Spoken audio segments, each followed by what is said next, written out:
I started to do the babies, and I noticed I had to take my coat off. It was a little warm in the office today.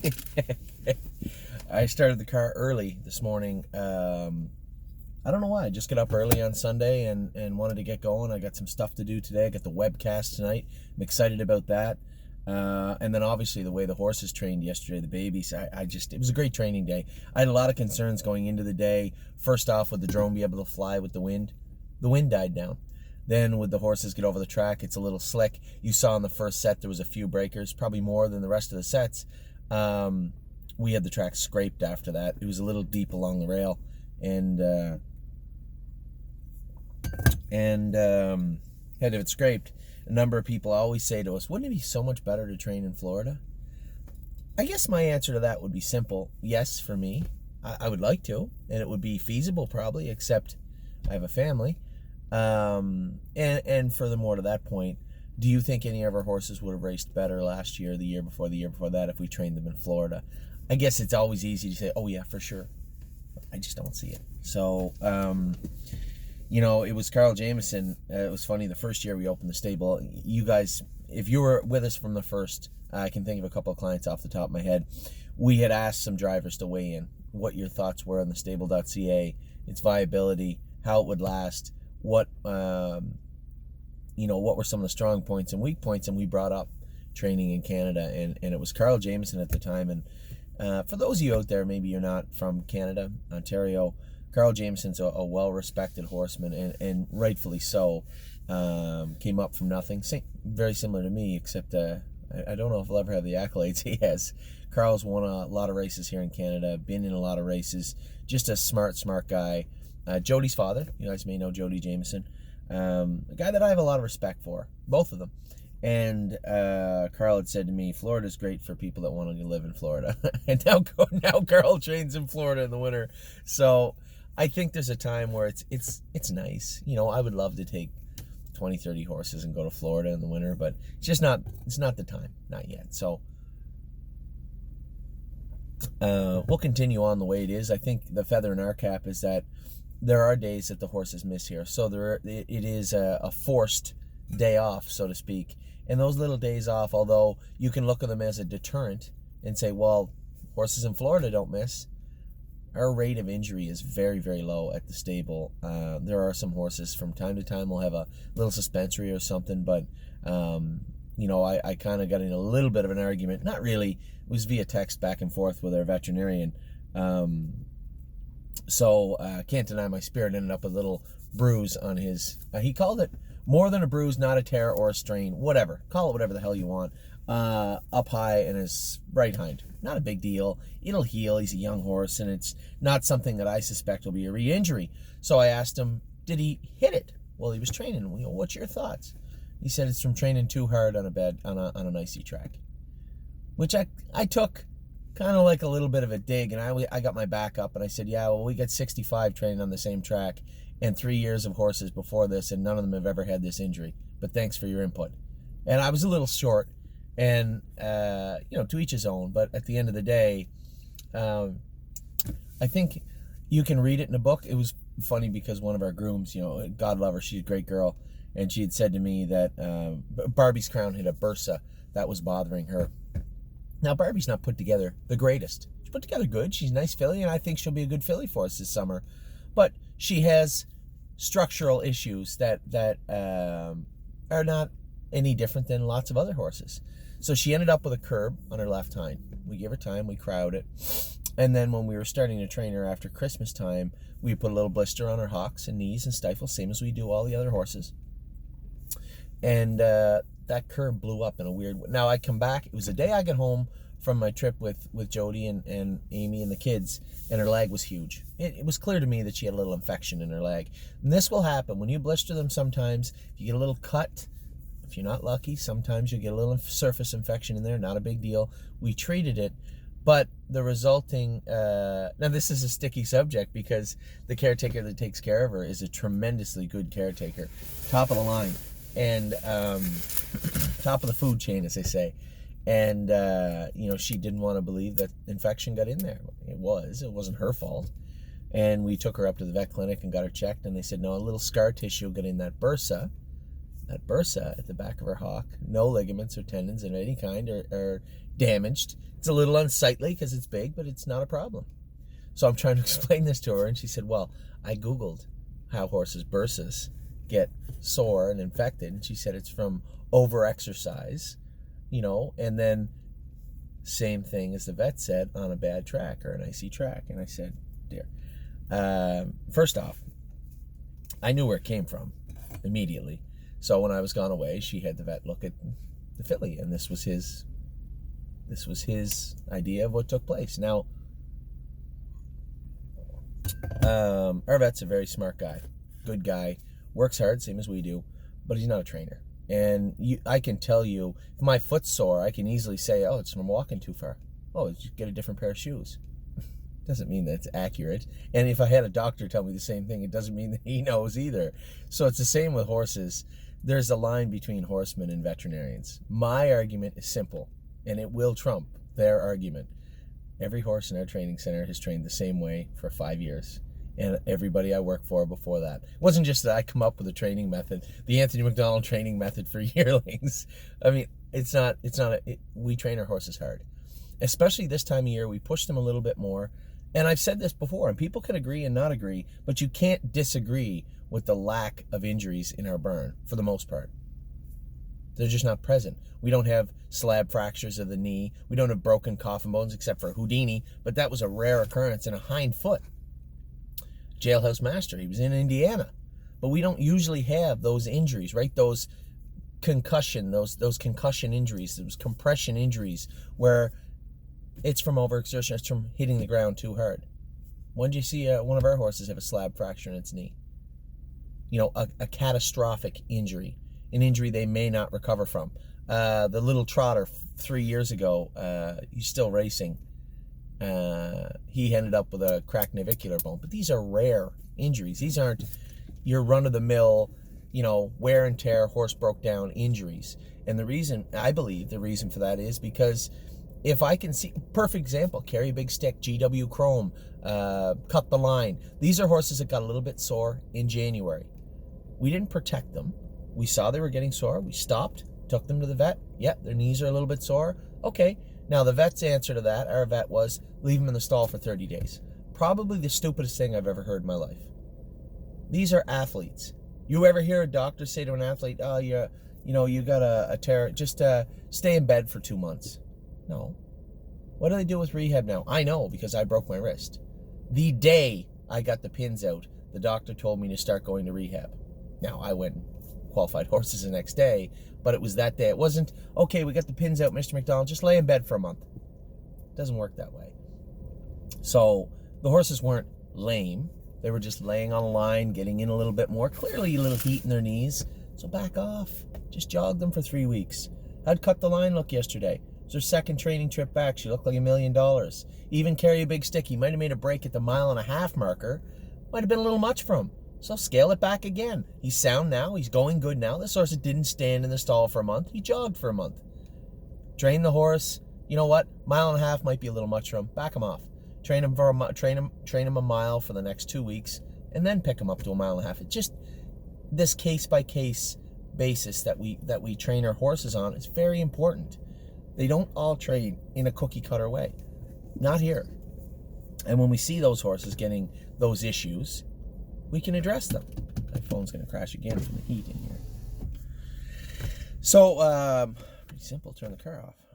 We can address those issues as we go along, and we have, and I think fairly successful. When you look at a horse like Cut the Line, even Carry a Big Stick made a break yesterday. Look at him for the first mile. Look great. Best you've seen him. GW Chrome, that was Mario's fault. He made a break yesterday. It wasn't his knee's fault. It certainly wasn't anything else's fault. Just made a little break. Not a big deal. So when it comes down to treating the horses and how we train them and why we train them that way, I'll go into a little more depth. Wow, it's 9 minutes. I can't go into much more depth. But I'll go into a little more depth tonight on the webcast. Ah, crap. I'm videoing this year. The webcast's going to be over when you guys see this. Last night, I went in a little more depth about why we train the way we do and how we do. The one thing I'm certain of, and for all the horsemen out there that have been around a long time, there's a million ways to train a horse down. No right, no wrong way. You get the horse to the races and the horse races good, great job. That's a great way to train horses down. So, I've seen a lot of people have good luck and bad luck, and a lot of people that I think were superior or inferior horsemen. And there's no one accurate way to train down. There's your system, and this is our system here at thestable.ca. So, I get an awful problem with rambling, don't I? My wife says I do it a lot. Can't help it. It's just who I am. So, when we talk about the stable and what's going on this week, we talked about how the horses gone, how happy I was with the way the horses trained yesterday. Really excited about that. Happy to see how some of the horses are coming back. As I said in the start, I don't really see much regression. There are some horses that needed some time. As I said in the last 8 minutes, Cut the Line or Carry a Big Stick, GW Chrome. Those type of horses just need a little time. Then Italian Grit, he might have made a break, and I know Mark's probably sitting home saying he stopped popping popcorn to watch Italian Grit train and all that. But it's not Italian Grit's fault. We had him gelded. He's a little bit behind.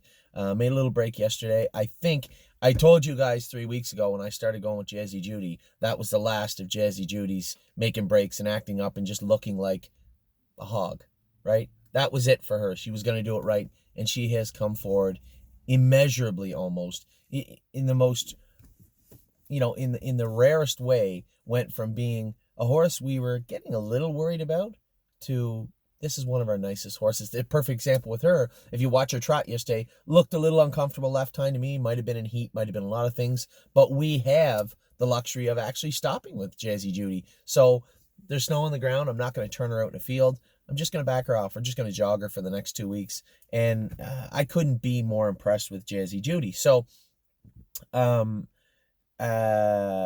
Grit's much in the same realm, right? He's now getting to a point where Mario put the hobbles on him the other day, and I thought he trained great on Wednesday. Yesterday, I didn't get to see the break, but Danny said he didn't knuckle over at all, which is a huge bonus because he did have a problem with knuckling over. So these are the things. I have my own little list. Here's the top of the heap, right? I don't need to go with them as much. The middle of the road, they're on their way up. Okay, they're fine. This bottom level, these horses that are having issues, I need to go with them a lot more. So those are horses I go with on Wednesdays and Tuesdays and Thursdays and maybe even on drone day just to make sure everything's all right. We'll talk in depth about the drone. I have 2 drone videos on there, or 2 top 10 lists on here for you guys just below. But there's a reason for that, and that becomes evident when I start the first list. But it just, as I said, overall, I think I'm pretty happy with the way everything is going. So after 13 minutes now, I'm going to get into what took place this week. What went on this week in the stable? Girl from Oz. How good was that? First ever international win for the stable.ca. Darren McCall drove her fantastically. Looked like $1 million in the bike. Philly looked like $1 million on the track. She looked fantastic. Girl from Oz, first lifetime victory, 155-6. They have tents over there. 155-6, and looked fantastic doing it. So congratulations to all our partners on Girl from Oz. 4 countries represented in the ownership model of Girl from Oz. That's tremendous. Says a lot about fractional ownership. If you want to learn more about fractional ownership, there's a link probably. We put it on the webcast video yesterday, and Kelly will likely have it today. There's been a lot of back and forth. I was going to leave it alone, right? There's been a lot of back and forth. I read HRU like a lot of people do. Very interesting, much like Standardbred Canada, USTA. I read them all. And there's been letters back and forth between Howard Pierce of Mark Stacey's group here in Ontario and Ron Gerfine. And they were back and forth about licensing. Howard was an opponent. I was the one that got the Standardbred Canada license reduced from a 5% threshold down to 1. I'm sorry. I was the one that did that 5 years ago. And it's very important that that gets done. I've talked about it, as I said in my article yesterday, in nauseam, about how important fractional ownership is, but how important it is to accurately know who is involved in this industry. So for those of you out there wondering, why it's 5% in Ohio and 5% in Pennsylvania and it's 1% in Ontario, I'm the culprit. And it's important. Take the time to read it. And the package that Kelly put together, the licensing package, is probably one of the most impressive and in-depth material packages this industry has seen or put out in quite a while. Sure, there's a lot of packages that come out from the AGCO, but it's just, it's dressing. This has a lot of meat on the bones, and it really cuts to the heart of the problem in the industry and gives some important insight into how we can fix it. So we released that yesterday. We had given that to all the jurisdictions months and months ago, but it's an uphill battle, right? If you don't have somebody that has some power and clout that is going to fight for it with you, you're really just screaming in the wind, right? Nobody cares what Anthony McDonald in Ontario thinks in New York or Pennsylvania, but we needed the breeders in those jurisdictions to push it. They haven't, so we released it to Harness Racing Update in my rebuttal to Mr. Gerfine's article in which he called for abolishment of licensing. Now, they don't have licensing in New Zealand and Australia, or at least Australia. You know this because none of us have paid licensing fees on Girl from Oz. But as you can think what you want, but when you read the article, you can make your own decision. The problem we have is that our governments are heavily involved in racing, right? You have the casinos, all the regulation and governance that goes with that. And then now in Ontario, we are subsidized by the government. So the government is always watching what we're doing. And the only way to show growth is to document it, right? What kind of a NFL team would not know what's the attendance today? I don't know. There's a bunch here. Look at them all. They're everywhere. You know how many people are there, and it's the same with us for a different reason. When it comes to horse racing, we need to know how many people are involved. So, with all due respect to both Mr. Pierce and Mr. Gerfine, I think you're both wrong. And I think we make an argument, the stable makes an argument. My argument is not from the corner of what's easiest. It's a necessity moving forward. And this is the reason when I started the stable and I lobbied for that threshold to be dropped, this was fresh out of politics. I know how politicians think. I've heard them talk in closed door settings. And really, it just comes down to numbers. This is how a politician talks, thinks. So let me just bear with me for a moment. Is it going to get me votes? Is it going to get me money? And if not, why do I care? Pretty much how every politician thinks right there. Get elected, get reelected. Number one, number two. Need to raise money. Now, the reason that the teachers usually get what they want, right, is because they come out in numbers, right? I live in Ontario. The teachers are on strike. It's a high school right across the road. All week, every time, a day or two every week for the past, month and a half, I see them walking up and down with picket signs striking. They're at Queen's Park, downtown Toronto, where they do politics every day, striking, picketing, making noise. And as they say, and it goes in politics more than anything, the squeaky wheel gets the oil. So we need to be able to show our numbers. When Ontario got attacked, as I called it in my article, the Pearl Harbor of horse racing, the attack on Ontario horse racing from our own politicians, we had conflicting numbers, right? Standardbred Canada put out numbers, the HPPA put out numbers, all these horseman groups put out numbers. We're all saying, there's like 30,000 people in this industry. There's no supporting documentation. The numbers were all conflicting. So the government said, how many memberships you have? 6,000? That's how many people are involved in racing. Good. 6,000 people, not 30. That's not fair, right? And that isn't how a politician would do it, because he didn't take into account the guy that grows the hay and straw and feed to feed those horses. Those people are indirectly employed by horse racing, right? Guys that build the trucks, the trailers. You take away horse racing, how many 3/4 and half-ton trucks do you think are bought here in Guelph? Quite a few less. Same as Cambridge. And anyway, matter.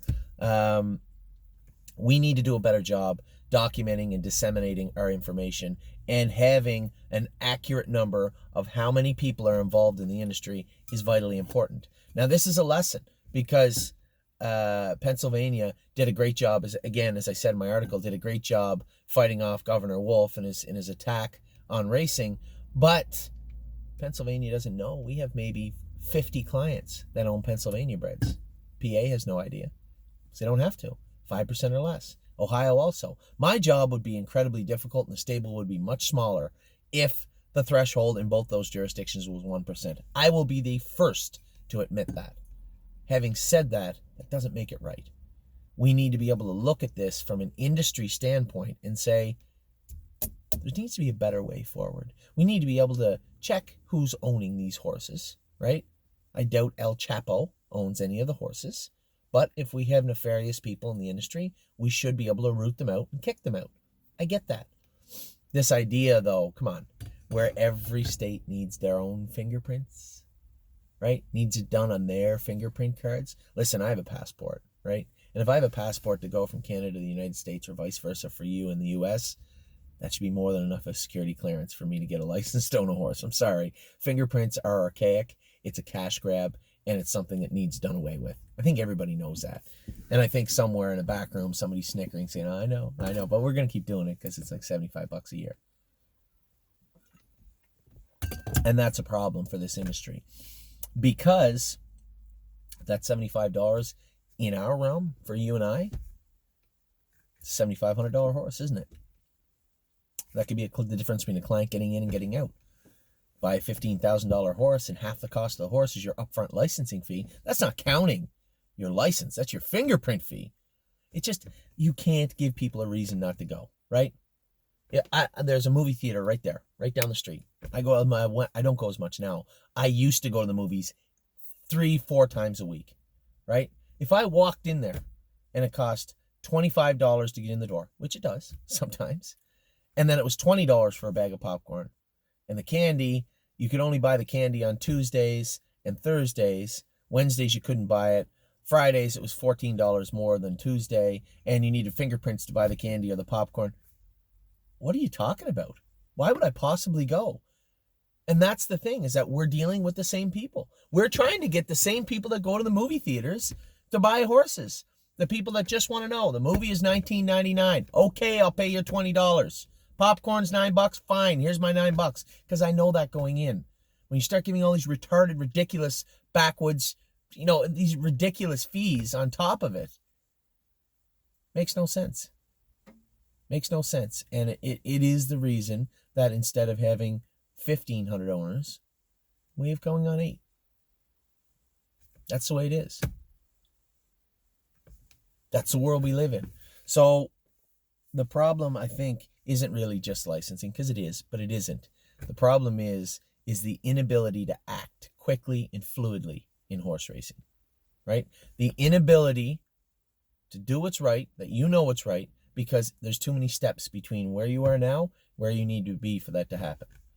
You have to go through all the bureaucracy and red tape that's attributed to all racing now, because that's what the government is, right?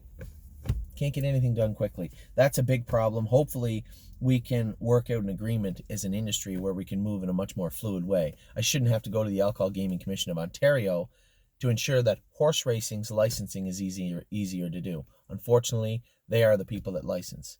So the people in that group need to understand that, you know what? We have people that want to get into this industry quickly and cannot. Let's make sure they can. So, wow, I'm really rambling today. So, we touched on the licensing that the article that I wrote yesterday in Harness Racing Update. Touched on Girl from Oz and her amazing win, not just amazing in the fact that she was 15-1 and it was a major stake race. Amazing in the fact that we had 4 countries of owners that owned that filly with us. And it was our first international win, so congratulations to them. As I said, Darren McCall, you're doing a great job. Keep it up. You also are, Robbie and Carrie Ann. I'm sure that Rockin' Down Under will be a force to be reckoned with very, very soon. That's a little bit of a sore spot why she didn't get in the Pink Bonnet Stakes. So the way they put those horses in the stakes, it's my understanding, a handicapper, Joe the handicapper, decides who gets in. Well, Rockin' Down Under was 4th to 3 colts and paced one of the fastest miles of any fillies in Australia this year, yet she was also eligible too. A little bit of an argument to be made there, but nevertheless, it's over. We won the race with Girl from Oz, and hopefully we'll win some races with Rockin' Down Under soon. Now that leads into 24 minutes. Wow. Now that leads into a very important thing also, is there is a sale in Australia next week. Shockingly enough, we have been contacted by Daniel about buying some horses. He wants to buy 3 horses. He has Darren McCall picked out, Carrie Ann and Robbie again, and Matt Rue, nice kid. I met him when I was in Australia. He wants those 3 people to get a horse. Now, Daniel said he would buy a piece. I'm assuming that stable would buy a piece. I would feel comfortable if we retained a quarter, as we did for the most part with the other 2 fillies. We'll see how that works out. So there is a sale in Australia. We are in play, and we're probably going to buy 3 horses.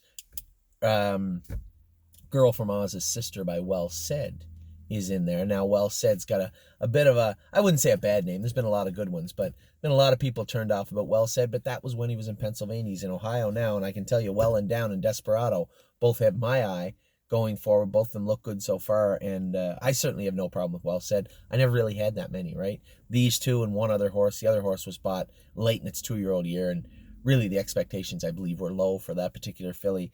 And these 2 horses I like very much so. So I don't have a problem with Well Said. How will they be received in Australia? I don't think he'll have a super warm reception, so there'll be no ticker tape parade for Well Said with Captain Treacherous and some beach somewhere still there. They've Frozen Seaman. There's a number of horses there. Betting Line, I believe, is there. It's going to be a tough year for Well Said. So Girl from Oz's Sister we may be able to pick up out of the sale, and maybe Mr. Pritchard and Gwen, that were the breeders of the filly, will stay involved with this one also. That's a possibility. We had a number of horses race well this week. Emerald Mist just jogged at Flamborough. I didn't see that coming. Go to the front win. I just didn't see that happening. She was very, very good. Brush Cut Race Good was on the right line. I think he's got a little pus pocket coming. He's a bit of a weak-walled horse in his feet, right? We know that. He's not the only horse like that. It might be a Heston Blue Chip issue. I don't know. But I think it's very fixable.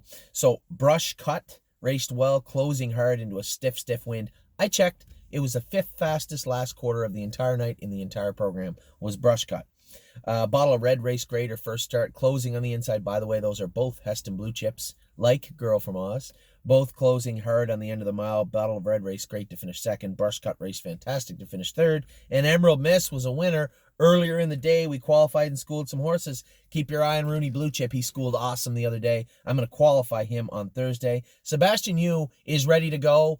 Mentally, might need a little more time. There's no rush. I'm schooling him again this week. So if you own Sebastian Yu and you're saying, I can't wait till he races, you're going to have to wait at least 1 more week, because I'm going to school Sebastian Yu again this week. Nancy Allison schooled. She looked good too. She needs another schooler or so.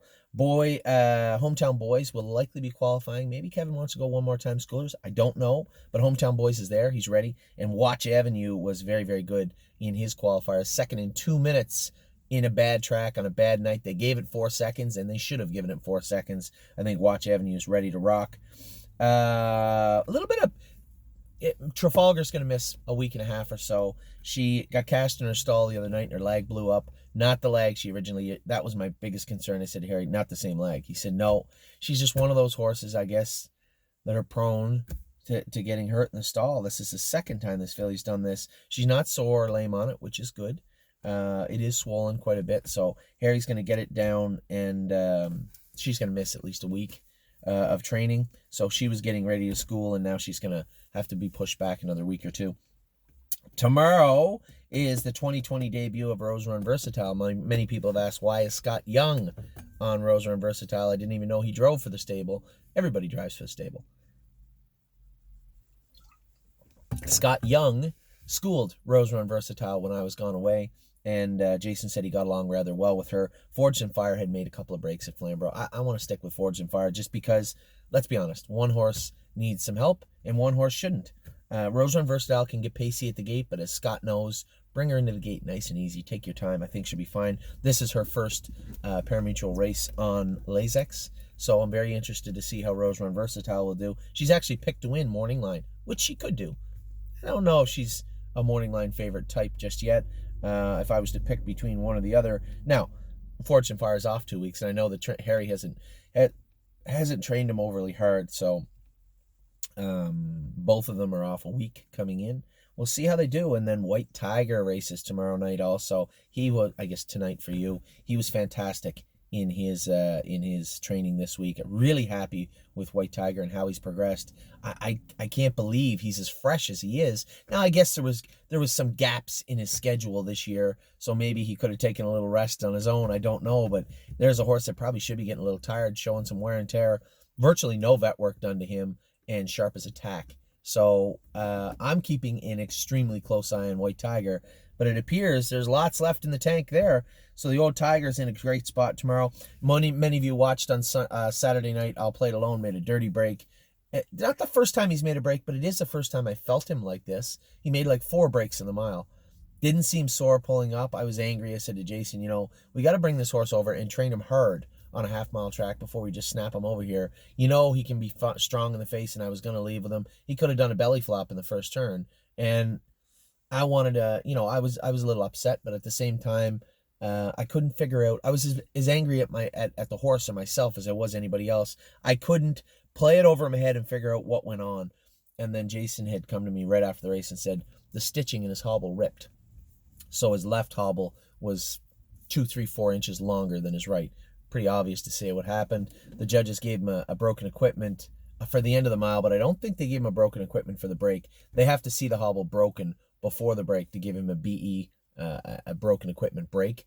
There was no doubt the equipment was broken at the end of the mile, but maybe he broke it when he made a break. It's possible. I don't think so, though. He was pacing fine in the first turn, put one little skip in, and then I lost him. And I lost him 3 or 4 more times after that. So I'm of the belief that maybe when he put that skip in, that was the final straw and it let go a little bit.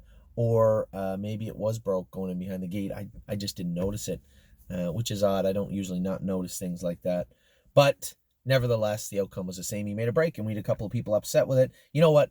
Maintenance Man needs a bigger track. Maybe not good enough for Mohawk. We're going to find out Thursday. He's been off 3 weeks, but we'll see how he looks on Thursday. Susie K can't get in. So what do we do? Susie K, send her to Ohio? I don't know about that. Send her to Illinois? Possibly. I'm thinking of sending I'll Play It Alone, Maintenance Man, and Susie K to Angie.